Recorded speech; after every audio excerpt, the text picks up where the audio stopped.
이 시간에 온라인으로 말씀으로 살아계신 하나님의 임재 앞에 나오시는 여러분들을 주님 이름으로 진심으로 환영하며 축복합니다. 오늘 이 시간에 말씀으로 임하시는 주님, 살아계신 주님을 꼭 만나시고 회복과 구원을 경험하는 이 시간 되시기를 간절히 소망합니다. 흔히 성경은 그리스도의 삶을 journey, 다시 말해서 여정으로 비유합니다. 특별히 광야의 여정으로 그렇게 비유합니다. 오늘 본문에서도 예수님도 세례를 받으신 후에 광야로 들어가셨습니다. 그리고 40일 동안 시험을 받으셨습니다. 그를 통해서 오늘 저와 여러분들에게 뭘 생각하게 하십니까? 구약에서 40년 동안 광야 생활을 했던 이스라엘 백성들의 믿음을 떠올리게 합니다. 또한 오늘 이 시간 그리스도인이어서 긴 광야의 여정을 걷고 있는 저와 여러분들의 광야 교회 생활을 떠올리게 한다는 것입니다. 그런데 중요한 것은 무엇이냐? 복음 안에서 구약 출애굽 때의 이스라엘의 광야 여정과 오늘 신약 교회 여정은 좀 그 뜻이 다르다는 것을 우리가 아셔야 된다는 것입니다. 신약은 특별히 교회의 성도들을 뭐라고 부르고 있습니까? 그것을 극명하게 보여주는 표현이 요한계시록 2장과 3장에 나옵니다. 성령이 교회들에게 하시는 말씀을 들을지어다. 2장과 3장에 나오는 모든 지상의 교회, 오고 가는 교회를 대표하는 7 숫자, 그래서 7 완전 숫자를 사용하여서 그 모든 교회들을 뭐라고 표현하느냐?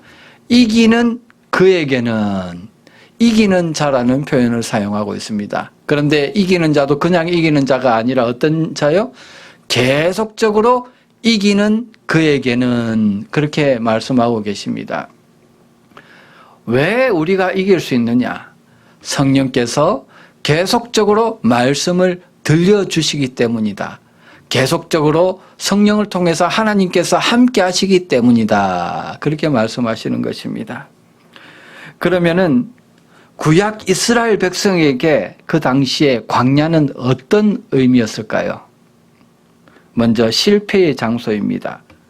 오늘 본문과 관련이 있는 신명기 8장 2절에서 광야를 어떻게 표현하고 있습니까? 내 하나님 여호와께서 이 40년 동안에 너로 광야의 길을 걷게 하신 것을 기억하라. 이는 너를 낮추시며 너를 시험하사 내 마음이 어떠한지 그 명령을 지키는지 아니 지키는지 알려 하심이라 말씀하십니다.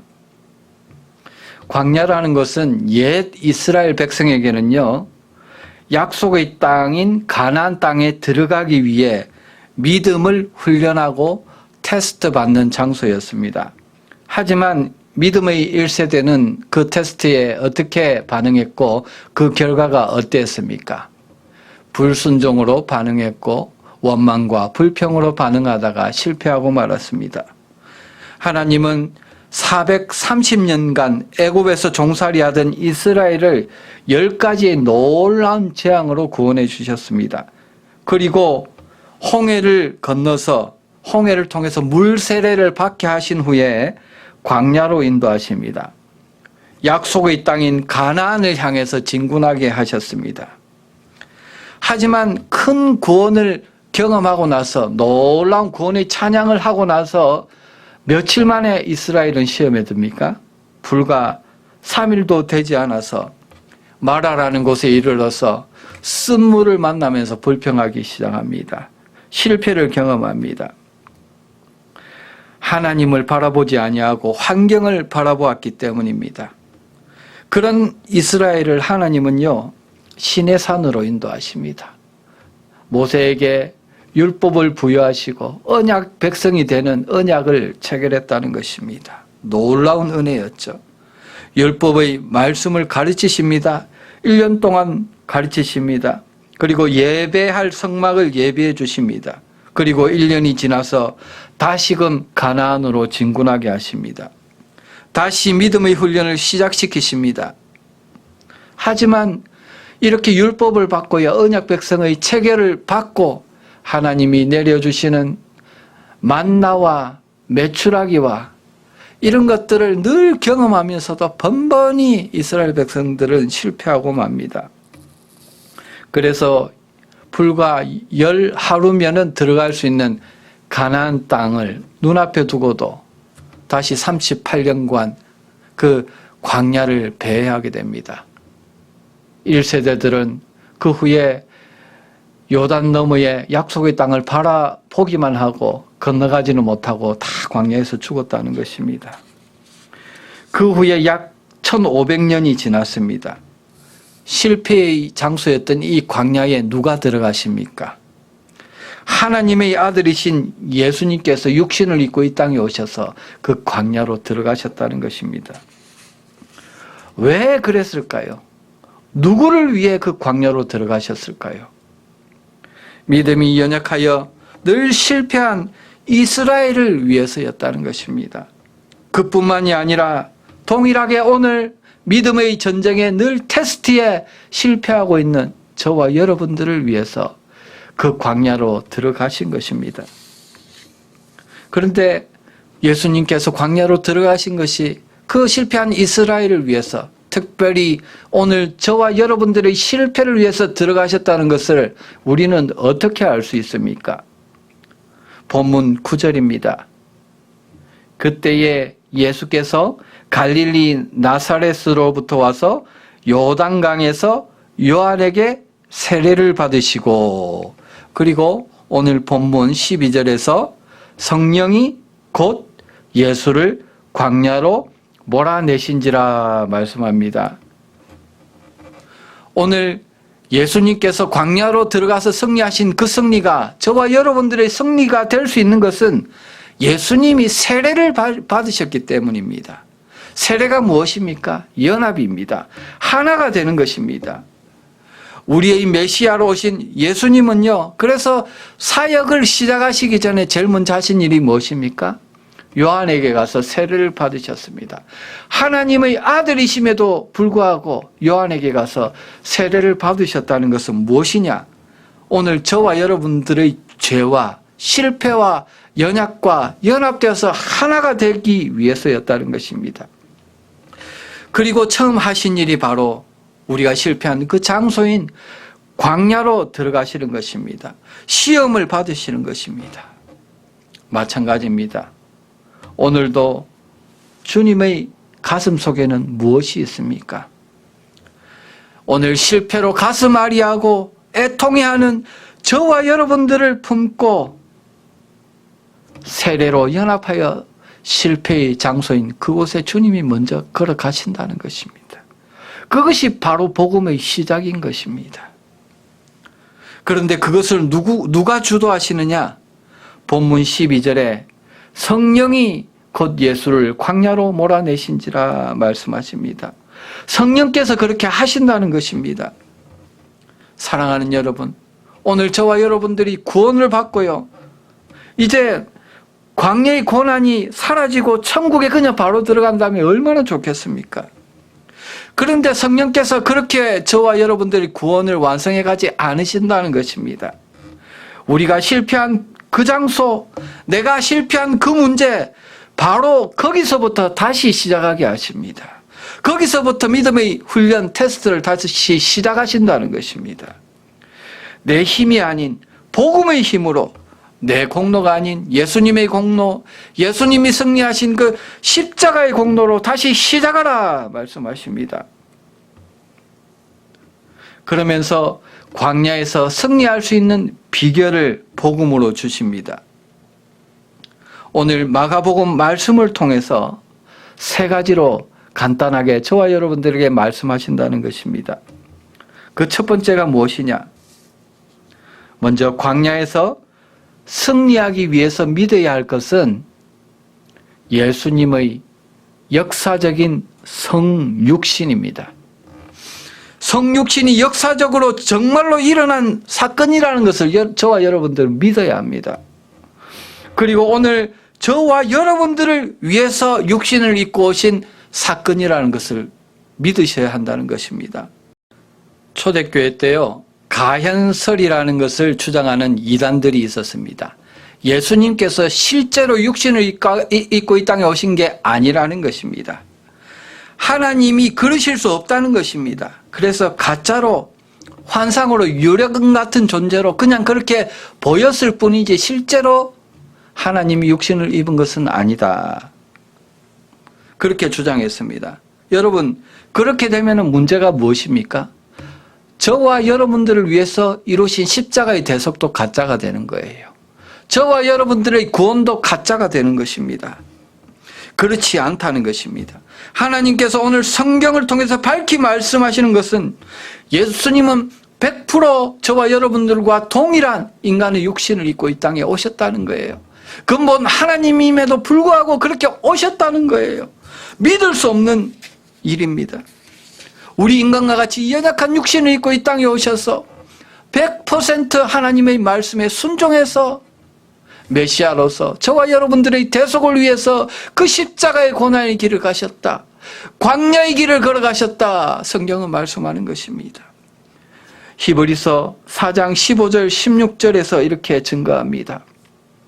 우리에게 있는 대제사장은 우리 연약함을 체휼하지 아니하는 자가 아니요 모든 일에 우리와 한결같이 시험을 받은 자로되 죄는 없으시니라. 그렇기 때문에 저와 여러분들의 구원자가 되실 수 있는 것입니다. 16절에 그러므로 우리가 긍휼하심을 받고 때를 따라 돕는 은혜를 얻기 위하여 은혜의 보좌 앞에 담대히 나갈 것이니라. 할렐루야. 여러분, 성경이 무엇입니까? 하나님의 자기 계시예요. 하나님께서 직접 자기 자신이 어떤 분이고 어떤 구원의 일을 행하시는지 저와 여러분들에게 알려주시는 것이 바로 성경입니다. 우리가 믿는 하나님은 어떤 하나님이십니까? 이슬람의 알라와 같은 분이 아니십니다. 그저 보좌에 앉아서 너희들이 스스로 구원을 이루고 나에게 찾아오라 내버려두는 분이 아니십니다. 자살, 폭탄, 테러, 선행을 많이 하고 구제를 많이 해서 너희 공로를 쌓아서 커트라인 합격점에 이르러서 나를 찾아오라 내버려두시는 분이 아니라는 것입니다. 저와 여러분들이 믿는 하나님은요, 저와 여러분들의 믿음이 연약한 것을 너무나 잘 아십니다. 죄가 많고 그냥 내버려두면 죽을 수밖에 없는 죄인임을 너무나 잘 아십니다. 우리를 사랑하시고 긍휼히 여기십니다. 왜 그렇습니까? 당신의 형상으로 만드셨기 때문입니다. 그래서 그냥 내버려 두실 수가 없어서 육신을 입고 친히 메시아로 오셨다는 거예요. 그래서 주는 그리스도시요 메시아시요 살아계신 하나님의 아들이십니다. 하나님께서 메시아로 친히 오셨다는 고백인 것입니다. 그리고 이 땅에 오셔서 제일 먼저 하신 일이 무엇입니까? 우리의 구원을 이루시기 위해, 속죄를 이루시기 위해 물세례를 받으시고 저와 여러분과 연합이 되셨습니다. 우리의 모든 일에 한결같이 함께 시험을 받으셨고 우리 모든 죄를 십자가에서 친히 담당하시고 구속하셨다는 것을 말씀해 주고 계시는 것입니다. 그래서 오늘 저와 여러분들은요, 참 복된 자입니다. 늘 죄짓고 부족합니다. 믿음의 테스트에 늘 낙방하며 살아갑니다. 그래서 고난이 많습니다. 하지만 우리를 사랑하시는 하나님이 육신을 입고 이 땅에 오셨기 때문에, 저와 여러분들과 연합하여 세례를 받으셨기 때문에, 그리고 십자가의 구원을 이루셨기 때문에 저와 여러분들은 참으로 복된 자라는 것입니다. 하나님은 그 복음을 오늘 지금도 저와 여러분들에게 다시 들려주고 계십니다. 지난 주간에도 실패할 수밖에 없었고 연약에 휩싸여서 실망하고 주저앉아 있을 수밖에 없었던 저와 여러분들에게 다시금 믿음을 주시고 복음을 들려주십니다. 내가 너와 함께한다. 내가 구속으로 너와 함께한다. 실패의 그 자리에서 내가 다시금 일으켜 줄 것이다. 너희 광야의 길에 늘 내가 함께할 것이다. 말씀하시는 것입니다. 그리고 그 실패에서 일어나는 시작을 나의 보좌에서 시작하라. 나의 임재의 가운데서 시작하라. 은혜의 보좌로 초청하고 계십니다. 여러분, 이 주님의 구속을 만난 자, 은혜를 만난 자는요, 그 주님께서 초청하시는 만남의 자리로 나옵니다. 예배의 자리로 나옵니다. 주님을 만나러 나온다는 것입니다. 그래서 두 번째 승리의 비결이 무엇입니까? 광야가 하나님과의 만남의 장소라는 것을 깨닫고 모든 광야의 삶, 여정을 하나님과의 만남의 장소, 하나님을 만나고 경험하는 그런 찬스로 만들어가는 삶인 것입니다. 본문 35절입니다. 새벽 오히려 미명에 예수께서 일어나 나가 한적한 곳으로 가사 거기서 기도하시더니 말씀합니다. 한글 번역에서는 한적한 곳이라고 번역하고 있습니다. 하지만 원문에는 에레모스, 광야입니다. 본문 12절에서 성령이 곧 예수를 광야로 몰아내신지라 할 때 광야와 한적한 곳이 원어로 보면 똑같은 에레모스입니다. 누가복음 22장 39절에 보면은요, 예수께서는 예수께서 나가사 습관을 따라 감람산에 가심에 제자들도 따라갔더니 40절에 그곳에 이르러 그들에게 이르되 유혹에 빠지지 않게 기도하라 하시고 합니다. 늘 습관적으로 광야의 한 곳을 기도의 자리로 만드셔서 기도하는 삶을 제자들에게 보이시고 가르쳐 주셨다는 것입니다. 예수님의 그 공생애 사역에서 승리의 비결이 어디에 있었습니까? 예수님은 모든 사람들을 구원하는 그 바쁘신 공생의 사역 가운데서도 특별히 누가복음 22장 39절 40절에 십자가의 죽음이라는 놀라운 구원의 사역을 목전에 둔 그런 상황에서도 광야의 한적한 곳에 마련해 둔 기도의 자리를 찾으셨습니다. 하나님을 만나기 위해서입니다. 그런 하나님과의 만남이 예수님의 십자가 승리로 이어졌다는 것입니다.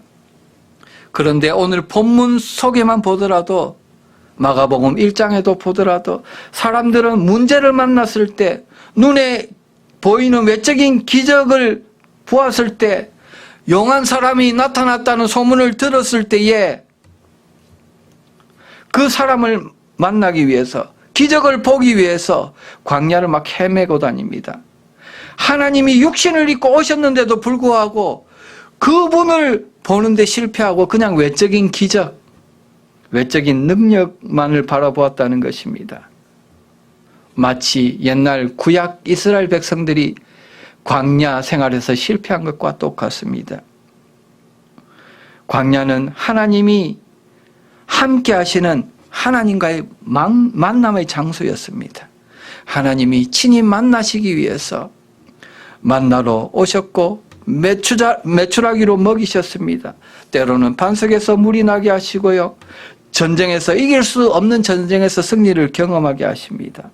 그렇게 채워주시면서 내가 여기 너와 함께 있다는 것을 알게 하시기 위해서 그렇게 채워주셨는데 그들은 하나님이 주신 외적인 축복, 승리에만 관심이 있었지 하나님과의 만남, 예배와 교제에는 계속적으로 실패하고 말았습니다. 예배는 사실 드렸어요. 드렸지만은 늘 삶의 우선순위는 외적인 것, 먹고 사는 현실이었고 물질적인 것이었습니다. 그래서 늘 선택의 상황에서 하나님을 선택하지 못하고 믿음에 실패하고 말았습니다. 그러면 오늘 저와 여러분들은 어떻습니까? 사실 오늘 저와 여러분들은 이민 생활에 너무 바쁩니다. 먹고 사느라 너무 힘듭니다. 빌 하이벨스라는 유명한 목사님은 한 책을 썼는데 그 제목이 뭔 줄 아십니까? 나는 너무 바빠서 기도합니다 라는 책을 쓰셨습니다. 많은 광야 생활의 신앙 생활의 실패를 통해서 깨달은 것이죠. 바쁘기 때문에 기도합니다. 하나님은 우리의 기도를 듣고 싶어 하십니다. 그래서 그의 임재의 자리, 다시 말해서 그의 기도의 자리에서 오늘 저와 여러분들을 기다리고 계십니다. 그게 그분의 책의 요점이에요. 이전에 여러분 혹시 큰 영적 능력과 체험을 받은 적이 있습니까? 하지만 오늘 현재 여러분에게 기도가 없으면요 곧 고갈되고 말 것입니다. 왜냐하면은 신앙이라는 것은 현재 진행형이기 때문에 과거에 받은 큰 구원과 능력이 오늘 나를 생명으로 살게 하지 못한다는 것입니다. 기도라는 것은 바로 오늘 현재 나에게 공급해주는 공급이라는 것입니다. 기도의 방법도 중요합니다. 하지만 기도의 때가 더 중요하다는 것입니다. 데살로니가전서 5장 17절에 쉬지 말고 기도하라 말씀합니다. 에베소서 6장 18절에 항상 성령 안에서 기도하라 말씀합니다. 쉬지 말고 항상 무시로 기도하는 것은 두 가지입니다. 먼저 always 기도하는 것입니다. 규칙적인 시간에 항상 습관적으로 기도하는 것이 중요하다는 것입니다. 그러면은요, 닥칠 어려움을 미리 방어할 수가 있어요. 기도를 통해서. 그리고 on all occasions, 모든 경우에, 모든 문제들에 방심하지 말고 기도하라는 뜻입니다. 이 일은 내가 할 수 있어. 쉬워. 아무것도 아니야.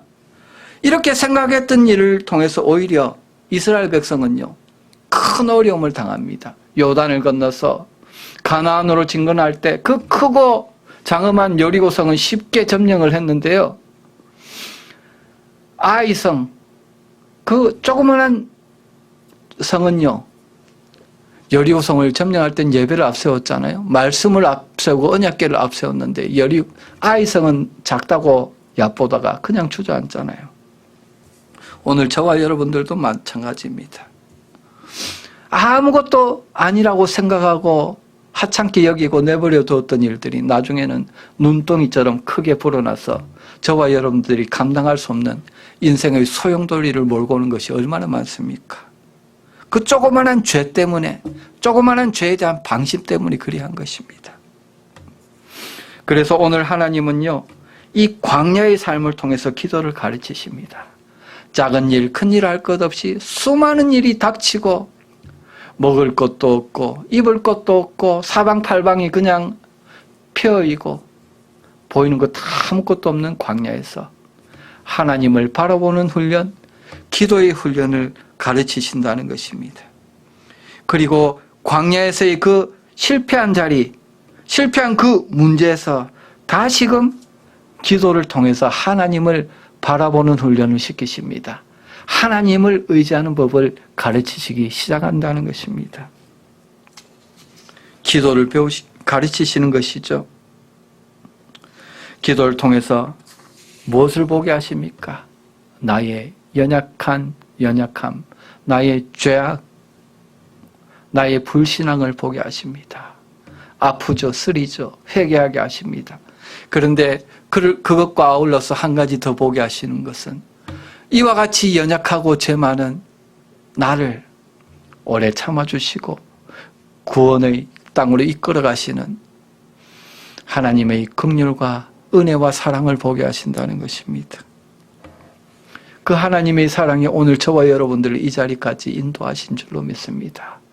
앞으로도 부족하고 연약하고 또 불순종하는 삶을 살지 모르지만은 때를 쫓아 은혜를 주시고 말씀을 주셔서 천국까지 이르게 하실 줄로 믿으시기 바랍니다. 그래서 마지막으로 광야에서 승리의 비결은요, 이 하나님과의 만남을 통해서, 특별히 말씀을 통해서 자신과 하나님의 정체성을 바로 아는 것입니다. 오늘 본문에서는 예수님이 시험 받으시는 장면을 생략하고 있습니다. 하지만 마태복음 4장에서는 조금 더 상세하게 설명하죠. 마태복음 4장 1절에서 11절에 상세하게 설명하는데 그 말씀에서 승리의 핵심이 어디에 있습니까? 사단이 3번에 걸쳐서 말씀을 통해서 예수님을 시험합니다.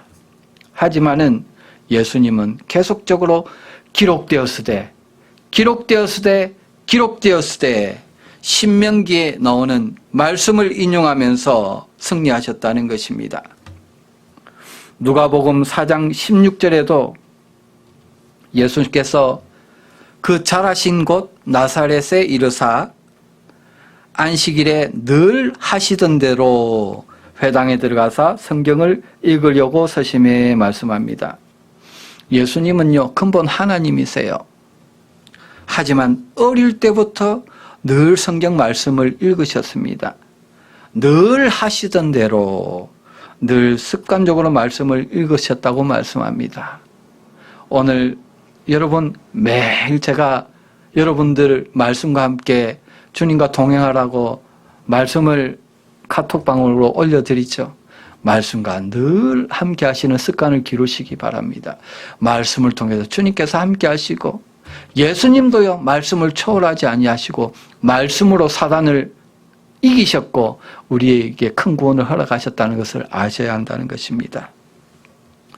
요한복음 1장 1절과 4절에 보면은요, 예수님을 어떻게 표현하고 있습니까? 태초에 계셨던 말씀이다. 하나님이시다. 이렇게 말씀하십니다. 그런데 그 태초에 계셨던 그 말씀을 4절에 보면은 생명이라고 표현하고 사람들의 빛이다. 이렇게 말씀하고 있습니다. 이 말씀은 우리가 예수님을 영접하면 우리 안에 어떤 일이 일어나는가를 말씀해 주는 것입니다. 우리 안에 영원한 생명이 임한다. 생명이 임한다는 것입니다. 그리고 그 생명의 현상을 빛의 기능으로 설명해 줍니다. 빛이 우리 안에 내적으로 비치면 어떤 일이 일어날까요? 우리 안에. 우리의 어두운 영적인 눈이 밝아집니다. 그래서 우리가 두 가지를 알게 됩니다. 우리가 얼마나 큰 벌레만도 못한 죄인인지를 날이 갈수록 점점점 깨달아 알게 된다는 것입니다. 그러면서 하나님이 얼마나 오래 참으시고 우리를 사랑하시는지 하나님의 사랑을 점점 더 깊이 알게 되는 것입니다. 그래서 이것을 깨달은 노예 상인이었던 그 전도자는 어떻게 고백합니까?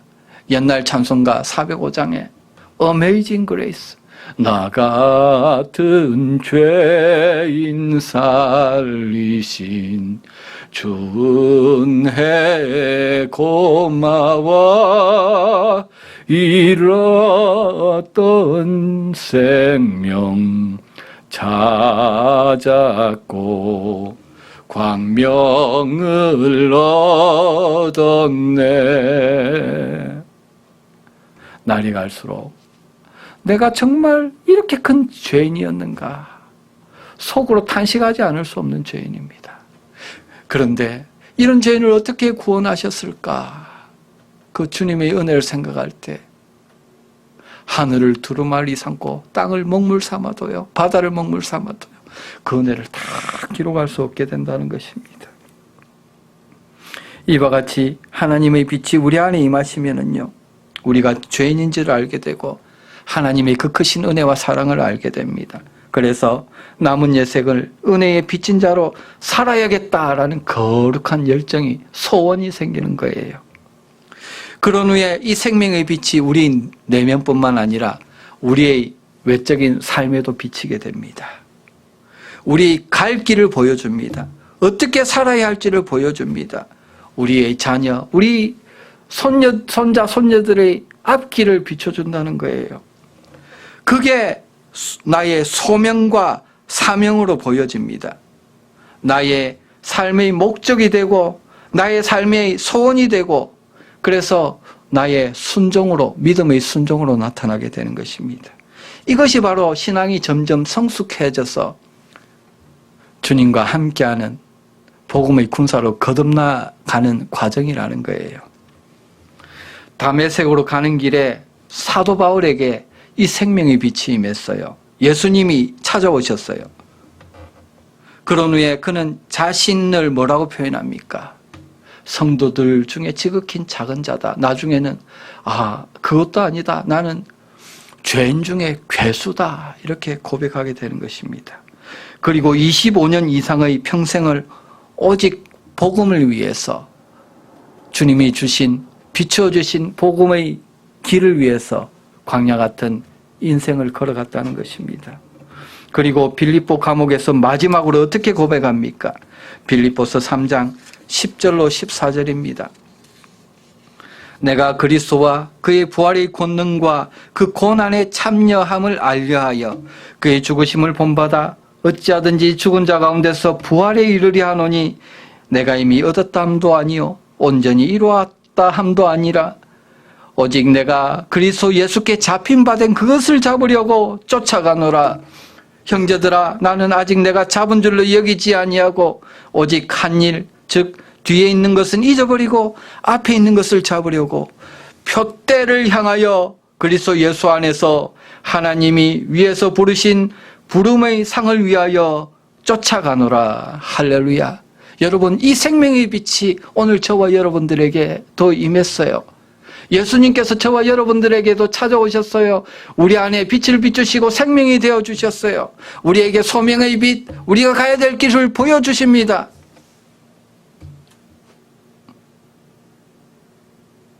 이 모든 것이 오늘 저와 여러분들이 실패한 광야의 삶 가운데 경험되어지고 일어났다는 것입니다. 오늘 내가 어떻게 구원받아서 예수를 믿게 되었고 이와 같이 복음의 길을 걸어갈 수 있게 되었는가? 예배자로 설 수 있게 되었는가? 하나님의 은혜요 사랑입니다. 그 말 외에는 달리 설명할 길이 없다는 것입니다. 그래서 이 광야라는 것은요, 하나님의 은혜와 사랑을 깨닫는 곳이에요. 그 은혜와 사랑을 통해서 내가 다시금 실패한 곳에서 복음의 능력으로 기도와 말씀을 통해서 딛고 일어서고 다시 회복하고 승리를 경험하는 장소인 줄로 믿습니다. 그 일을 오늘 생명 되신 예수께서 내 안에 사시면서 하시는 거예요. 그의 성령을 통해서 말씀을 들려주시고 믿음을 주시고 거룩한 소원을 주셔서 오늘 행하게 하신다는 것입니다. 오늘 말씀을 정리하겠습니다. 오늘 예수님은 세례를 받으신 후에 가장 먼저 성령에 이끌려서 광야로 가셨습니다. 우리가 실패한 그 장소로 가시기 위해서 세례를 받으신 후에 말씀과 기도로 승리하시고 구원을 이루셨습니다. 그리고 그 주님은 오늘 저와 여러분들을 그 복음의 승리로 초청하십니다. 우리가 실패한 바로 그 자리, 그 문제에서 다시 복음으로 시작하라 말씀하십니다. 주님과 함께, 생명과 함께 시작하라 말씀하십니다. 주님의 구속의 사랑으로 시작하라는 것입니다. 다윗이 인생을 회고하면서 쓴 시편이 있습니다. 119편입니다. 특별히 71절에서 이렇게 고백합니다. 고난당하는 것이 내게 유익이라. 이로 인하여 내가 주의 율례를 배우게 되었나이다 말씀합니다. 광야에서 고난당할 때 다윗은 기도와 말씀의 사람이었습니다. 하나님의 마음에 정말 합한 자였습니다. 그러나 실질적인 왕이 되고 나라가 안정되었을 때 간음과 살인죄를 짓게 되었습니다. 그를 인해서 가정과 인생의 어려움이 찾아왔습니다. 이렇게 다 고난의 산을 넘고 보니 깨달아지는 게 있었습니다. 광야의 그 고난 시절에 정말 생명의 위협을 받고 먹고 살 길이 막연한 그때에 그 고난 시절이 실제로 믿음의 유익이었구나. 나의 전 인생의 믿음을 유지해주고 끝까지 실수가 많고 죄가 있었지만 믿음으로 승리할 수 있게 했던 원동력이었구나. 은혜의 시간이었구나. 이런 것을 알게 되었습니다. 그러면서 고백한 것이 바로 고난당하는 것이 내게 유익이다. 이로 인하여 내가 배우게 되었다. 주의 율례를 배우게 되었다. 주의 율례를 통해서 하나님이 어떤 분이신지, 믿음이 무엇인지, 구원이 무엇인지, 나의 죄악이 얼마나 깊고 파렴치한 것인지를 알게 되었다 말씀하는 것입니다. 오늘 저와 여러분들에게도 아직 광야의 여정이 남아 있습니다. 약속의 땅에 들어가려면 아직도 가야 할 길이 멉니다. 그러나 우리 안에 생명 되시는 주님께서 함께 하심을 믿으시기 바랍니다. 계시록 2장 3장에서 늘 성령을 통해서 귀 있는 자는 성령이 하시는 말씀을 들을지어다. 하나님께서 우리의 탄식을 가지고 말할 수 없는 탄식으로 저와 여러분들을 위해서 중보하시며 함께하고 계신 줄로 믿으시기 바랍니다. 로마서 8장 18절에 그래서 사도 바울은 이 놀라운 하나님의 함께하신 성령의 내주하심을 깨닫고 난 다음에 뭐라고 고백합니까?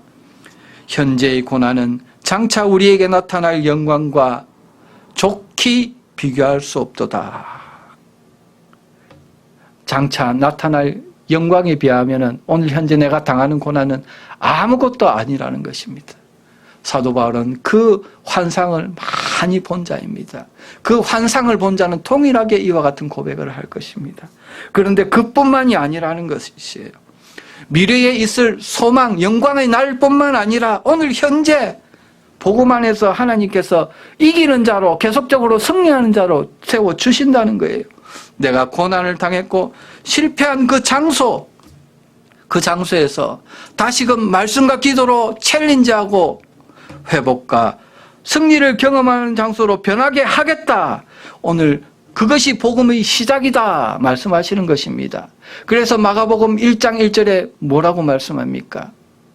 예수 그리스도 하나님의 아들 예수 그리스도의 복음의 시작이다 그러면서 예수님께서 세례를 받으시고 광야로 가셔서 시험으로 말씀을 통해서 시험을 받으시고 저와 여러분들에게 승리를 주시겠다는 약속을 주시는 것입니다. 이런 복음의 은혜가 저와 여러분들에게 있기 원합니다. 광야에서 승리의 비결이 무엇입니까? 나를 위해서 하나님께서 육신을 입고 이 땅에 오셨다. 이것을 확실히 아는 것입니다. 또한 하나님께서 그 임재의 자리로, 기도의 자리로, 예배의 자리로 저와 여러분들을 늘 기다리고 계시고 초청하고 계신다. 저와 여러분들의 그 음성을 듣기를 간절히 원하신다는 것입니다. 그리고 마지막으로 늘 성령께서 말씀을 들려주시고 말씀을 주장하게 하시고 선포하게 함으로써 이 복음의 승리를 너희 것으로 주장하라. 그러면 내가 그렇게 되게 하겠다 말씀하시는 것입니다. 주님께서 그렇게 기록되었으되 말씀으로 승리하신 줄로 믿습니다. 이 일을 통해서 광야에서 더 이상 실패의 장소가 아니라 하나님과의 만남의 장소, 찬송의 장소, 감사의 장소로 변하는 놀라운 은혜가 저와 여러분들의 심령과 삶에 충만하시기를 주님으로 간절히 축복드립니다.